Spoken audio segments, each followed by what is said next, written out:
Hello students, मेरा नाम है श्वेता। स्वागत है आप सभी का मेरे इस यूट्यूब चैनल लखनऊ लर्निंग में। लिसनर्स, आज की इस वीडियो में हम फाइनेंशियल एंड मैनेजरियल अकाउंटिंग के कुछ इंपॉर्टेंट क्वेश्चंस के बारे में डिस्कशन करेंगे, जो कि आपके एग्जाम पॉइंट ऑफ व्यू से बहुत ही ज्यादा इंपॉर्टेंट है। तो आइए देखते हैं। तो सबसे पहले इंट्रोडक्शन टू अकाउंटिंग यानी कि यूनिट फर्स्ट जो है आपका, उससे रिलेटेड क्वेश्चन की बात कर लें। तो सबसे पहला क्वेश्चन है लिसनर्स कि अकाउंटिंग के बारे में बताना है आपको। इसके कॉन्सेप्ट क्या होते हैं, पर्पज क्या होते हैं, इंपॉर्टेंस और स्कोप और लिमिटेशन के बारे में बताना है। में हिंदी में मैंने नीचे दे दिया है, आप पढ़ सकते हो। दूसरा क्वेश्चन है हमारा, explain the role and needs of various users, यानी कि अकाउंटिंग इन्फॉर्मेशन के जो रोल हैं वो क्या क्या हैं और कौन कौन से यूजर्स हैं जो आप पढ़ते हो, basically internal users, external users. तो इन सब के बारे में आपको डिस्कशन करना है इसमें। तीसरा आता है कि गैप क्या होता है, जनरली एक्सेप्टेड अकाउंटिंग प्रिंसिपल्स, इसके इंपॉर्टेंस के बारे में बात करनी है।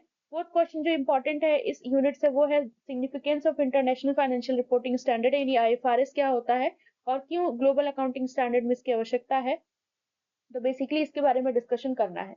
यूनिट सेकंड जो है हमारा लिसनर्स, वो उस किस बारे में बात करता है। तो पहला आता है यूनिट सेकंड जो है आपका, वो है recording and classification of transaction से। तो इसमें कुछ इंपॉर्टेंट क्वेश्चन है, जैसा कि आप स्क्रीन पर शो हो रहा है लिसनर्स। क्वेश्चन नंबर फिफ्थ है कि ट्रायल बैलेंस क्या होता है, इसके पर्पस क्या होता है, बेसिकली ट्रायल बैलेंस को बनाने का, प्रिपेयर क्यों करते हैं हम इसको। फिर उसके बाद है कैपिटल रेवेन्यू एक्सपेंडिचर क्या होता है, उसको डिफरेंशिएट करना है एग्जांपल्स के साथ। सेवेंथ क्वेश्चन है कि एडजस्टमेंट, जो भी फाइनेंशियल अकाउंट प्रिपेयर करते हैं, फाइनल अकाउंट हम प्रिपेयर करते हैं, तो इन्वेंट्री डेप्रिसिएशन, प्रीपेड एक्सपेंसेस, जो एडजस्टमेंट बेसिकली उसमें होते हैं, बैड डेब्ट से रिलेटेड बहुत सारी चीजें होती हैं, तो वो कैसे होती हैं, तो इसके बारे में आपको डिफाइन करना है। क्वेश्चन आपके यूनिट जो थर्ड है उससे रिलेटेड कुछ इंपॉर्टेंट क्वेश्चन प्रेजेंट है आपकी स्क्रीन पर। तो आप देख सकते हैं यूनिट थर्ड हमारा कॉस्ट अकाउंटिंग से रिलेटेड है लिसनर्स। तो यूनिट थर्ड में पहला क्वेश्चन आता है, 8 क्वेश्चन जो है।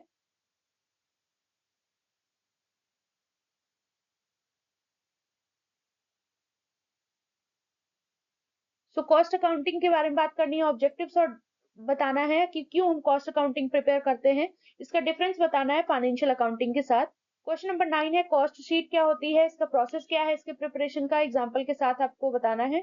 क्वेश्चन नंबर 10 है लिसनर्स की कॉन्सेप्ट बताना है, मार्जिनल कॉस्टिंग क्या होती है, एब्जॉर्प्शन कॉस्टिंग क्या होती है, इसके डिफरेंसेस के बारे में बेसिकली आपको बताना है।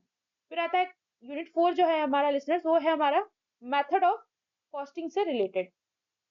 तो इसमें 11 क्वेश्चन है, explain job costing and process costing, यानी जॉब कॉस्टिंग, प्रोसेस कॉस्टिंग क्या होती है उसको बताना है, एग्जांपल्स के साथ उनके एप्लीकेशन के बारे में बात करना है, यानी providing examples of their applications, यानी कि कुछ आपके कह सकते हैं कि जो एप्लीकेशन है उनसे रिलेटेड एग्जांपल बताने हैं। एक्टिविटी बेस्ड कॉस्टिंग क्या होती है, क्वेश्चन नंबर 12 है लिसनर्स। इंपॉर्टेंस, इसके एडवांटेजेस के बारे में बात करनी है। क्वेश्चन नंबर 13 आपका आता है, explain the process of reconciliation between costing records, यानी कि रिकंसिलेशन जो होता है कॉस्टिंग रिकॉर्ड्स और फाइनेंशियल रिकॉर्ड्स में, उसका प्रोसेस प्रिपेयर करना है, बताना है आपको कि क्या क्या प्रक्रिया को अपनाई जाती है जब हम ये क्या करते हैं, ये जब हम इनके बीच में रिकंसिलेशन करते हैं। तो बेसिकली इस सारी चीजों के बारे में डिस्कशन करना है। सो ये कुछ इंपॉर्टेंट क्वेश्चंस थे। आई होप आपको सारी चीज समझ में आ गई होंगी। लिसनर्स, वीडियो अच्छा लगे तो कमेंट सेक्शन में जरूर बताइएगा और लाइक शेयर करना ना भूलिएगा। Thank you.